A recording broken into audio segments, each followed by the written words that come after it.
I'll let you listen to this now, and I shall provide a little bit of a commentary after it. Morning is Vishvapani, a member of the Triratna Buddhist order. Good morning. I've lived in Wales for the best part of 2 decades and slowly felt less of an outsider. But last week I found myself in deepest Cymru at the Eisteddfod, the annual festival of Welsh language, music and literature, which this year took place near Cardigan, framed by the Preseli Hills. The Eisteddfod is a cultural celebration, but it draws on Druidic ceremonies. My friend became a member of the Gorsedd. Imagine a combination of getting an MBE and a Druid initiation. She swore on a sword to uphold Welsh culture and received a kind of blessing from the Archdruid. The First Minister looked on in his Druid robes. It was a moment of pride in Welsh identity, but at times nationalist narratives make me uneasy. I can't help but wonder who they exclude. My discomfort no doubt stems from being the son of a Jewish refugee from Nazism.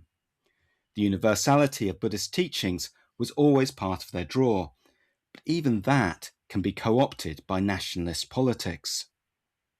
And yet, as a Jewish Buddhist from Croydon, I respond to the powerful rootedness that's so palpable at the Eisteddfod.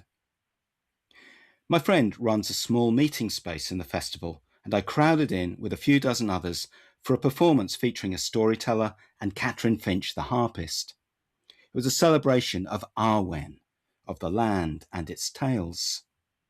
Now, I don't speak Welsh, but I could roughly follow the stories, which came from the Mabinogion, the compendium of Welsh myths, many set in this part of Wales.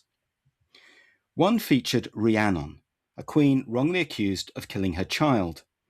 As a penance, she must sit at the castle gates, tell visitors her story, and offer to carry them across the threshold. In the performance, Rhiannon's passionate cry declared the love and hope still burning within her. But she sets her fury aside, carries strangers on her back, and becomes larger than the pattern of blame and revenge. Buddhism calls this the deepest freedom, not escaping suffering, but refusing to be imprisoned by it. The Arwen I respond to transcends borders. The Preseli rocks were taken east to build Stonehenge, raised partly to track the sun's movements. This week, as the sky darkened over the whole of Britain, it struck me that this magic was never only Wales's to possess. It belongs to anyone willing to receive it.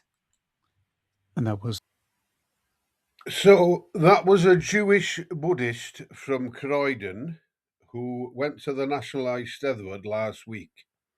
And now he opines on BBC Radio 4 Thought for the Day. He makes a tenuous link between nationalism and the yearly celebration of Welsh language and culture. So I felt uncomfortable listening to that because I thought, here we go again. Somebody with an agenda, albeit a Buddhist, but somebody who has decided to weaponize the Holocaust once again. I stopped listening to BBC Radio 4's Thought for the Day during the Israeli genocide of Palestine because they were actually inviting rabbis, Jewish rabbis, to do Thought for the Day as innocent Palestinian civilians were being bombed. I didn't feel that that was fair. And I don't feel that today's Thought for the Day by a Jewish Buddhist from Croydon was fair.